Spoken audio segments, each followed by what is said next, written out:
everyone, welcome to online classes in DPS Siliguri for class 12 subject physics. Myself Somnath sir, and today is my second lecture, and today we start from electric flux. So first of all, what is the definition of electric flux? What is the definition of electric flux? Electric flux is defined as number of electric field lines passes through a surface normally is called electric lines of force. So suppose you have a surface area, this one, and from this, if electric lines of force passes normally, then electric flux is defined as integration of E dot ds. Now some new terms for you. First of all, this one.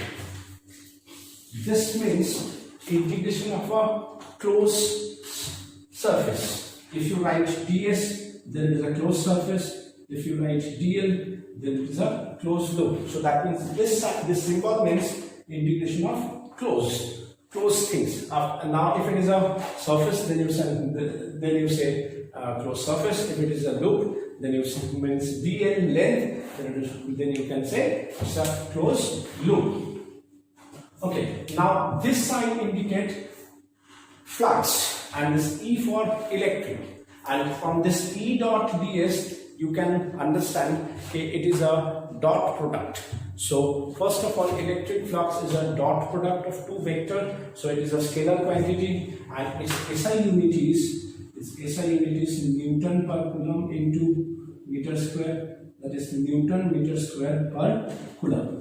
Now its dimension, we know the dimension of force is m L t minus 2, dimension of length is L square, dimension of charge, that is AT. So what we have, m L cube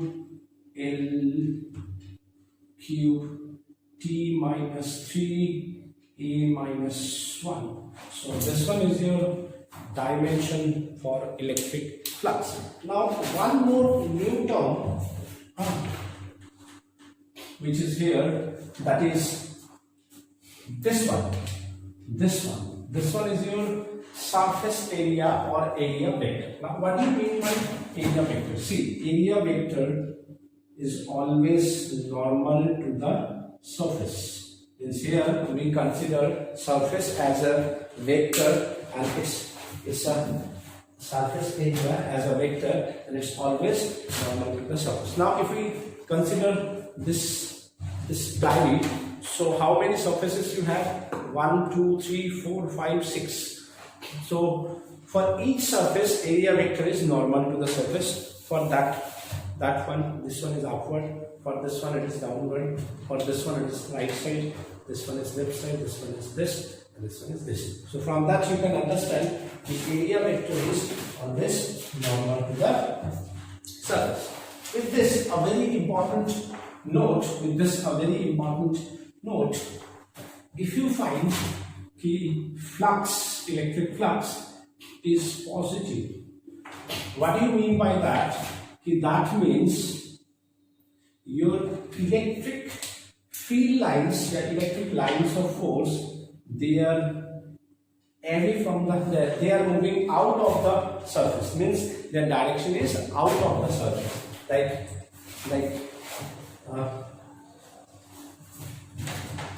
Like suppose this one is your book, so area vector is out of the surface, electric field is out of the surface. Sorry, not area vector, electric field is out of the surface. And if your flux is negative, electric field lines is into the page. So if your flux is positive, electric field lines out of the page.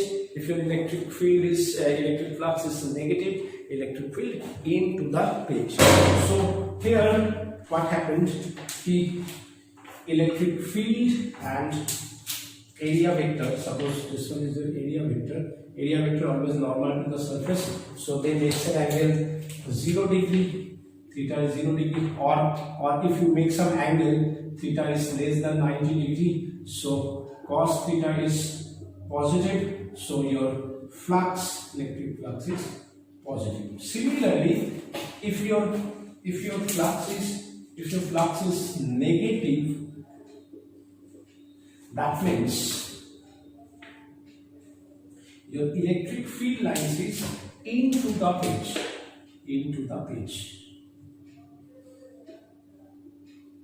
and electric area vector always normal to the surface.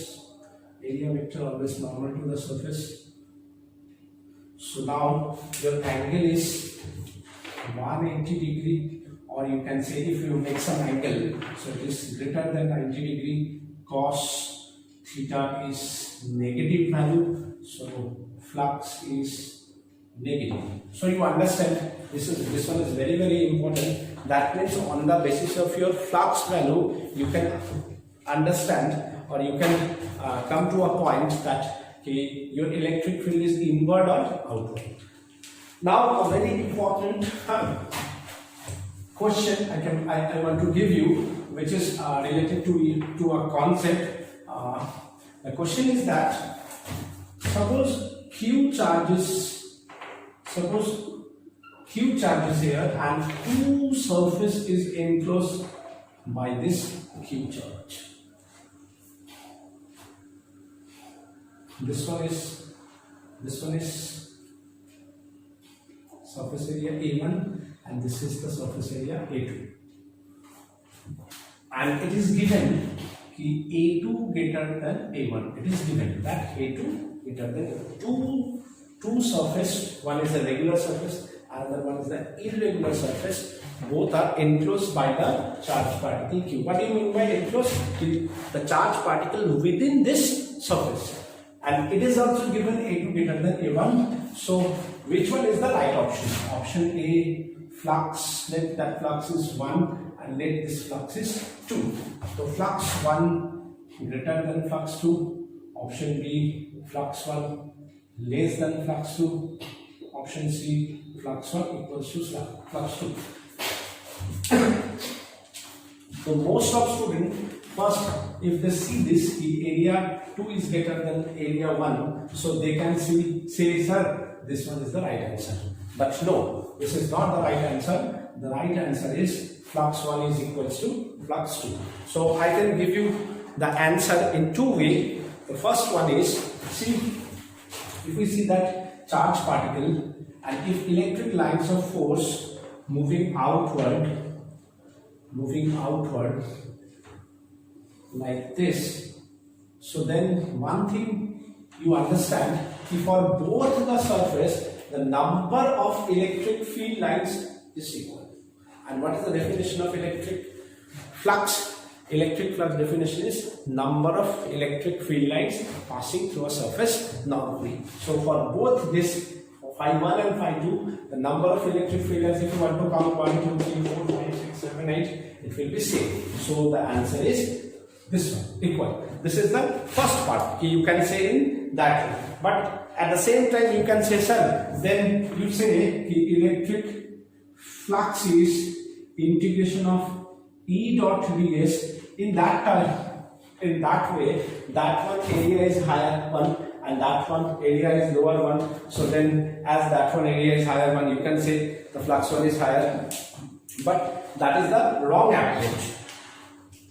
If we consider in that way, see what happens. Suppose we consider a point P1, which is at a distance R1, and this is the area vector ds. So for flux 1, what happened? The area vector and electric field, they are in the same direction. So what we can say, E dot ds, that is E ds cos 0 degree E ds surface area. So E into 4 pi r square, let it be R1, so R1, and this one is E1, let it be, so E1. Now E1 is the electric field due to the charged particle which is at distance R1 from the charged particle. From Gauss, from Coulomb's law, we know that is Q by r1 square 4 pi r1 square, this 4 pi r1 square, 4 pi r1 square cancel. So what we have, q by epsilon naught.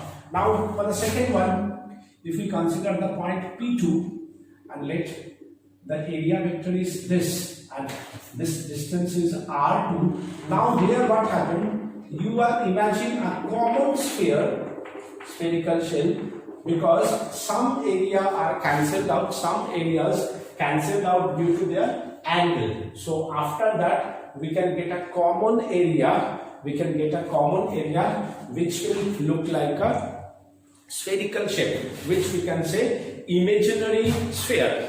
So in that way, if we write flux 2, that is again E dot ds, and that is equals to E, there will be 2 ds cos 0 degree. So this is flux 2 equals to E2 ds 2, that is E2 into 4 pi r2 square. So 1 by 4 pi epsilon naught q by r2 square into 4 pi r2 square, 4 pi r2 square cancel. So q by epsilon naught. So now you can understand in both way you get the same answer. And what is the answer? What is the flux? The flux is phi 1 equals to phi 2, that is q by epsilon naught. And that example is very, very important. Why this example is very example? Just imagine almost in 1700 century, when integration, especially integration of a closed surface is almost, we don't know about this. What is how you calculate the surface area with the help of integration. In that time, means almost in 1700 century, in that time Gauss first noticed that to find out the flux for a closed surface, it does not depend on the shape of the surface area. And then he give a statement. What is the statement? If Q charge enclosed by a imaginary Gaussian surface, like the last one is the spherical one, so this type of so many surfaces there, and according to his name he said these are the imaginary Gaussian surface, because that one is not there. We are just imagining at point P what happened. So if Q charge enclosed by an imaginary Gaussian surface, then electric flux is 1 by epsilon naught times charge enclosed by the surface. And now you see they are exactly same. So before that calculus, Gauss already say that statement, give that statement. That's why it's a very important. And by using that statement, by using that concept, we with the help of this concept, with very easily we can solve so many type of questions. Now we know Gauss's theorem. If Q charge enclosed by a surface, then according to Gauss's theorem, electric flux is 1 by epsilon naught Q enclosed. So now we have two value of flux. One is integration of E dot ds. Another one we have 1 by epsilon naught into Q enclosed. And this one is very important. And with the help of this one, this equation, this mathematical equation, we can solve so many theories, so many questions, and which are very important for your board exam. So my first question is by using Gauss's theorem, proof Coulomb's law. That is my first question.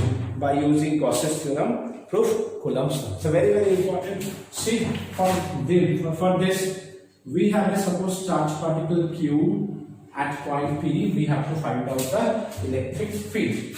So R is the R is the position. R is the position. Now we can imagine a spherical Gaussian surface. A spherical Gaussian surface.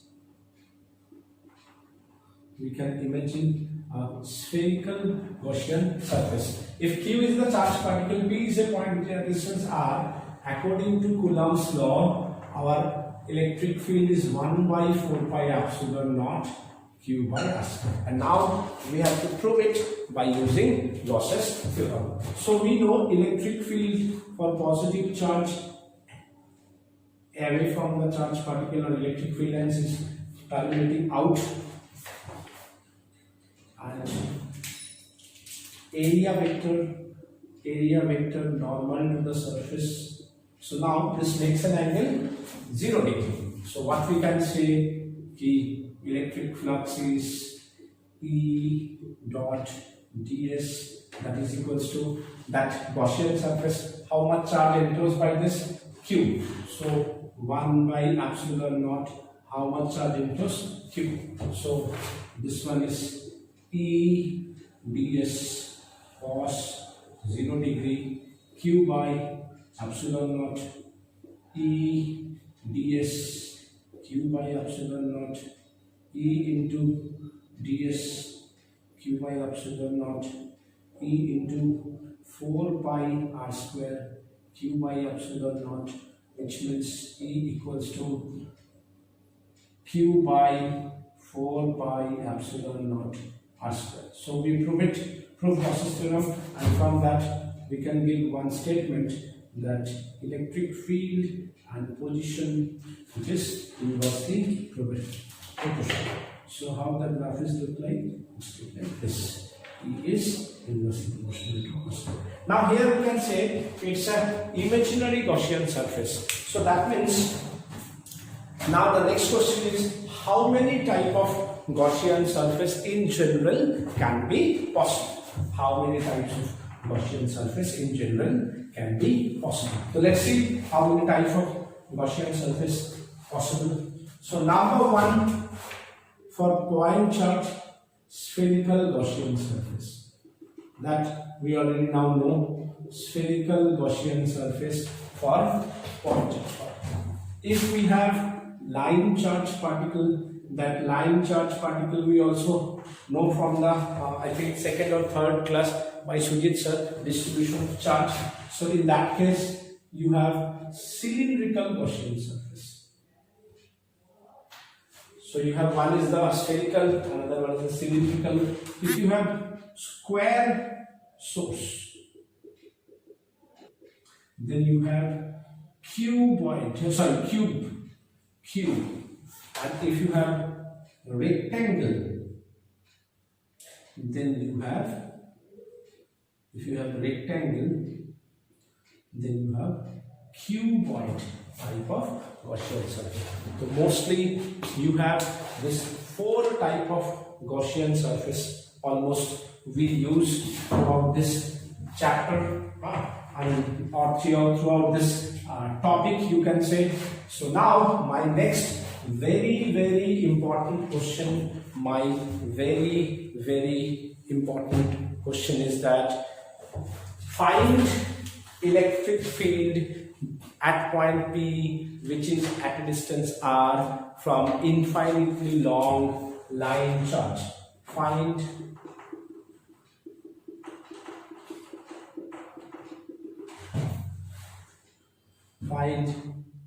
electric field due to infinitely long line charge. Here lambda is the linear charge distribution. We know 3 types of charge distribution is there. One is the linear charge distribution, second one is the surface charge distribution, third one is the volumetric charge distribution. In linear charge distribution, charge per unit length; in surface charge distribution, charge per unit area; and in volumetric charge distribution, charge per unit volume. So here the length involved, so we write linear charge distribution lambda. Now let P is a position which is at a distance r from the charge particle. So as it's a line, so we can imagine an imaginary Gaussian surface we can imagine a imaginary Gaussian surface. Let the length is L and radius is R. Now, suppose you have a cylinder like this pen. How many surfaces you have?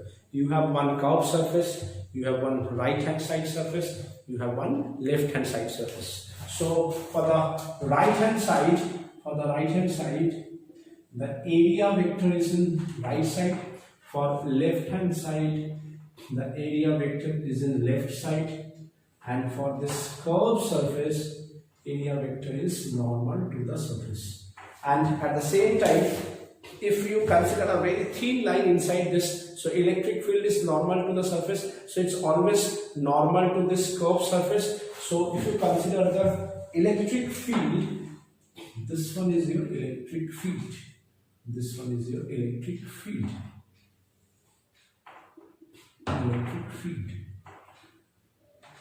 So now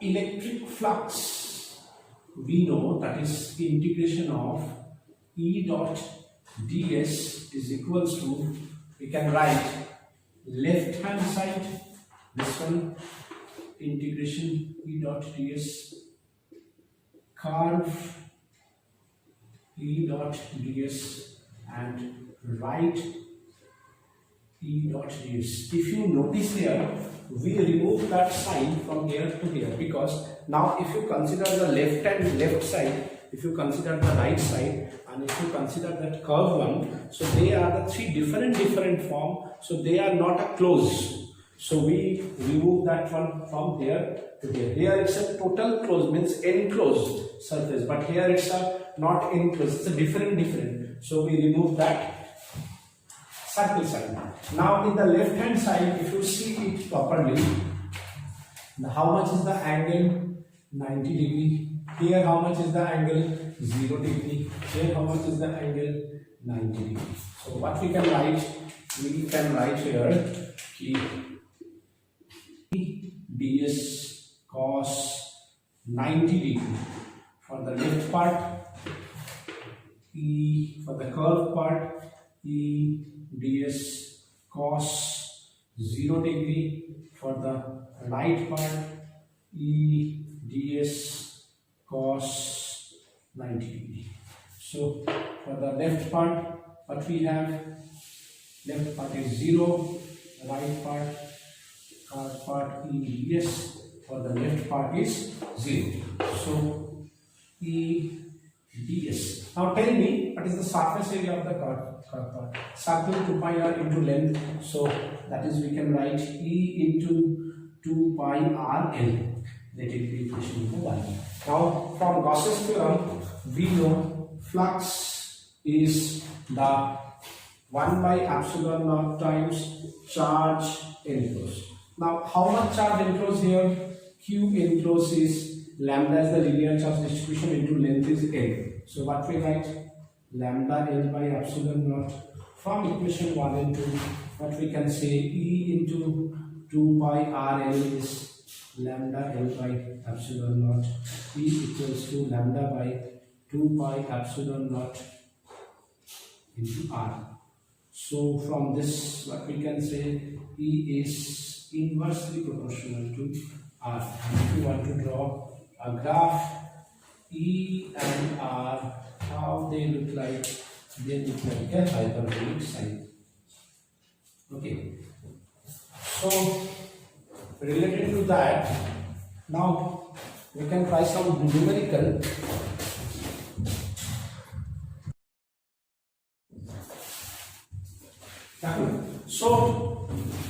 So we can discuss some numerical.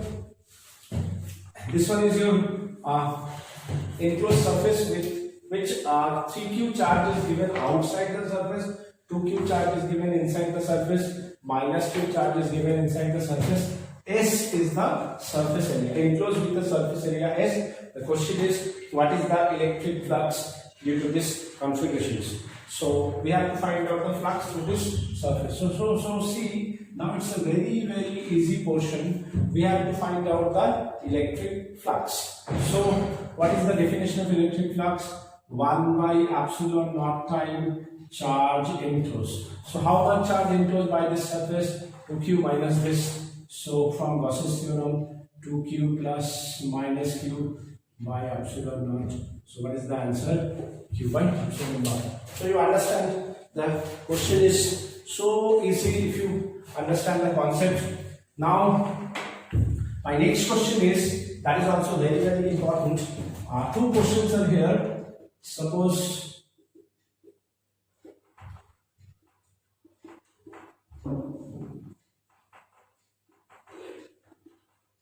two microcoulomb per meter and 4 microcoulomb per meter, two infinitely long line charge separated by distance 2 meter. This is question number 1, and another is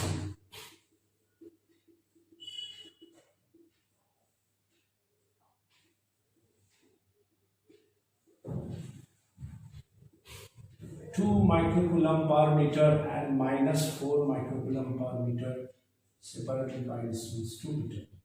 So we have two type of question. This one is the question number 1. This one is the question number 2. Both are very conceptual question. That's why I will try to solve them, and you understand how to solve this type of question. In both the question is find the position where the net electric field is C. So now see, this one is the similar charge and this one is opposite charge. We know for similar charge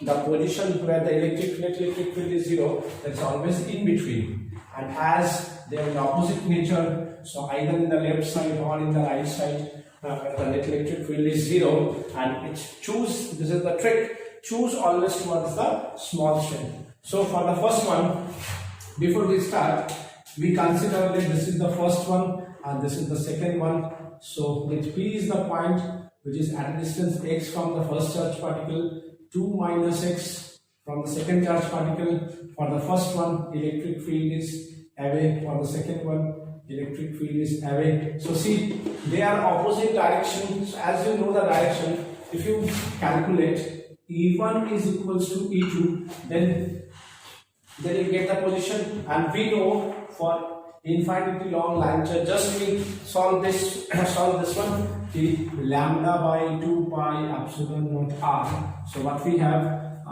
2 microcoulomb per meter by 2 pi epsilon naught x, that is 4 microcoulomb per meter by 2 pi epsilon naught.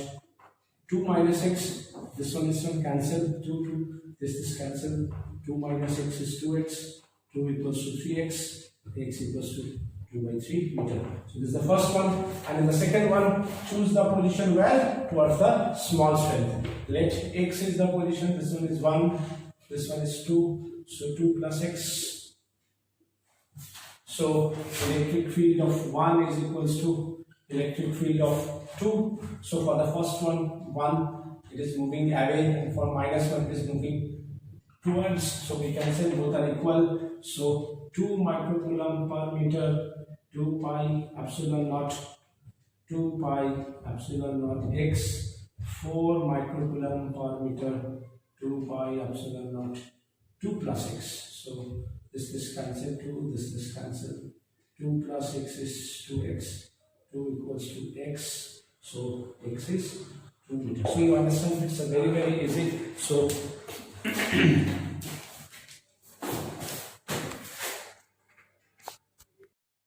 so the next one is electric field due to infinitely long line charge. So let sigma is the surface charge distribution. Let sigma is the surface charge distribution, and suppose this one is a sheet. So if this one is a sheet, so what happened? You have two surfaces, one for this one for this one. So electric field for this one is in that direction, and electric field for this one is in that direction. And if we put it like this, it will look like this, but here we draw it in that manner. So the direction of electric field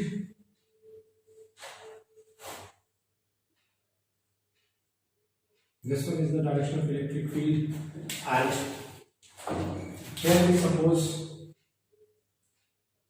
this one is the area. We suppose here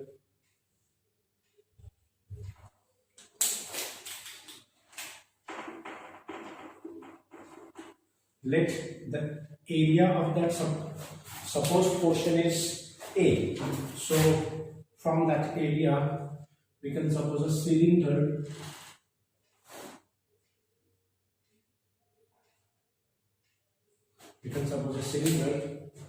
So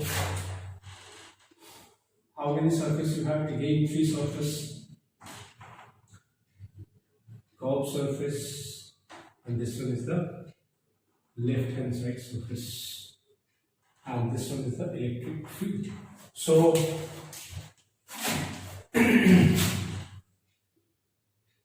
electric flux is, we know, E dot ds, that is equals to left hand side E dot ds, curved surface E dot ds, and right side E dot ds. So for the left side, what we can say, for the left side, see, electric field and area vector, they makes an angle 0 degree. So we write E ds cos 0 degree. For the curved surface, E ds cos 90 degree. You can see it, 90 degree. And for the right side, E ds cos 0 degree. So E ds for the left, for the curve is 0, for the right E ds. So what you have, E ds left, E ds right, and for left, here we suppose the area is A, this area as well as this area is A, so we can write electric field into area plus electric field into area. So what we have, 2 into electric field into area. This is the equation number 1. Now from the definition of electric flux, we know electric flux is 1 by epsilon naught charge enclosed. Now here in this portion, how much charge enclosed? Q enclosed is sigma is the charge per unit area into area. So what you have, sigma into A by epsilon naught. Let it be the equation number 2. Now from equation 1 and 2, what we can say, 2EA equals to sigma A by epsilon naught. A cancel. So electric field is sigma by 2 epsilon naught. And one very important thing, that is uniform. Means it does not depend on the distance. And as it is uniform, it does not depend on the distance. So if you want to draw the electric field versus distance graph, what we can say, it is a uniform, which we already discussed in electric lines of force, that is in my first class. Now for infinitely long sheet, electric field is sigma upon epsilon naught. Now suppose we have 2 infinitely long sheet, this one and suppose this one. So in that case, what we can say, like these two are the 2 infinitely long sheet. So how many position we have? This one 1, in between 2, and this one is 3. So how many places you have? 3 places. So and here you have 2 cases. One is the similar nature, another one is the opposite nature. So the first one is suppose similar nature. What do you mean by similar nature? Both are positively charged. Here we suppose that this one is sigma, this one is sigma 2. Sigma 1 and sigma 2. So how many position we have? Let it be the first position P, second position Q, and third position R. This one is like the first one, this one is like the second one. So for at position P, for the first sheet 1, positive charge, electric field is moving away. For the second one, electric field is moving away. In that side also for plus one, electric field is moving away. For the second one, electric field is moving away. In this one, for this one it's moving away in this side, and for this one the direction is in that side. So here electric field at P, we know for infinitely long sheet, for a single sheet, the value is sigma by epsilon naught. So the first one here is suppose sigma 1 by 2 epsilon naught. The second one is sigma 2 by 2 epsilon naught. So if we take 1 by 2 epsilon naught common, sigma 1 plus sigma 2. Here electric field at Q, it will be sigma 1 minus sigma 2. If we write here sigma 1 E1 minus E2, that means here we suppose sigma 1 is greater than sigma. If you suppose sigma 2 is greater than sigma 1, then you can write E2 minus E1. So sigma 1 by 2 epsilon naught minus sigma 2 by 2 epsilon naught, that is 1 by 2 epsilon naught sigma 1 minus sigma 2, and at that position ER, they are in the same direction, so we can add them. Sigma 1 by 2 epsilon naught plus sigma 2 by 2 epsilon naught. If we take this one common, we can write this. Now here, important note is that is very important. If sigma 1 is equals to sigma 2 equals to sigma, means both have the same charge distribution, then they are equal. So what we can write? We can write at P, that is 1 by 2 epsilon naught sigma plus sigma, that is sigma by epsilon naught. Here at Q, this one is 0. Why? Because sigma by 2 epsilon naught minus sigma by 2 epsilon naught equals to 0.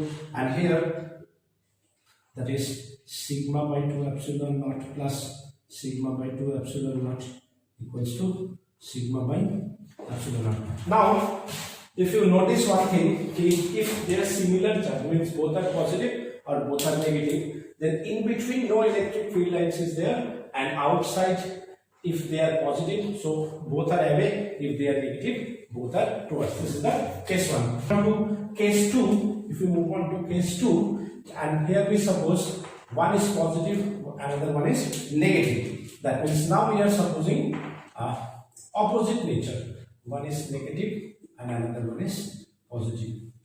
So now everything is same, but the directions are just opposite. So as the first one is E1 is positive, so here we suppose E1 is positive, but this one is negative. Now the direction is in opposite direction. Here for the first one is in that direction away from this, and for the second one it is negative towards. So now this, and here for the first one it is away E1, and for the second one it is negative, so it is moving in opposite direction, this one towards this. So now what happened? Now in outside they are in opposite direction. So instead of plus, now you can write minus.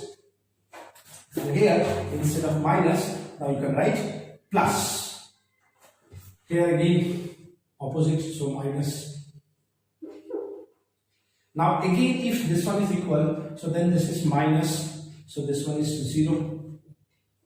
And here this one is plus, so you get sigma by 2, sigma by epsilon naught, and here it is opposite, so this one is 0. And this one is called actually parallel plate capacitor. One plate is positive, one plate is negative. Sigma is equals to sigma 1 and sigma 2 in terms of magnitude same. Then what happened inside the sheet, the value of electric field is sigma by epsilon naught, but outside it is 0. And in generally if they ask you a question, what is the electric field for parallel plate, that means your value is sigma by epsilon naught, means they are equal, but in some time in question they can give you different value, then you can proceed with this thing. I can give you one numerical, then you understand in better way.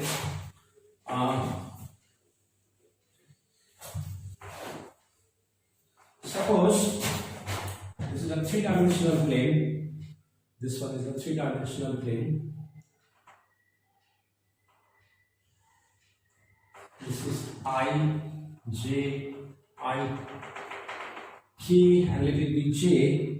So this is the XY plane and this one is the Z axis. Now 3 plates suppose if we put it here, one is here, another one is here, another one is here.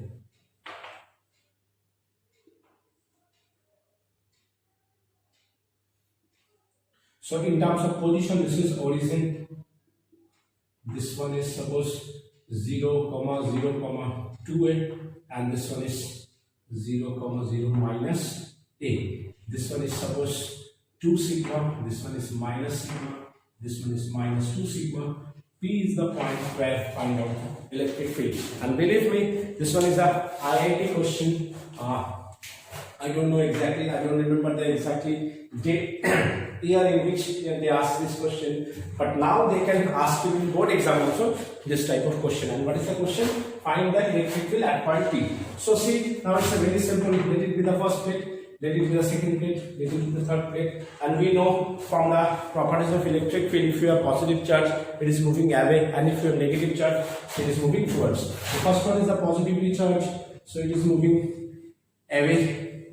So E1, second one is the negative charge, so it is moving towards. Third one is the negative charge, so it is moving towards. So if you see this one, all three are in the same direction, and as all these three are in the same direction, so we add them. So net electric field at P is E1 plus E2 plus E3. So for the first one we know that is sigma by epsilon naught, but here the sigma is 2 sigma. That's why you understand why we initially take sigma 1 and sigma 2. That means you can understand in the examination they can give you the different value also.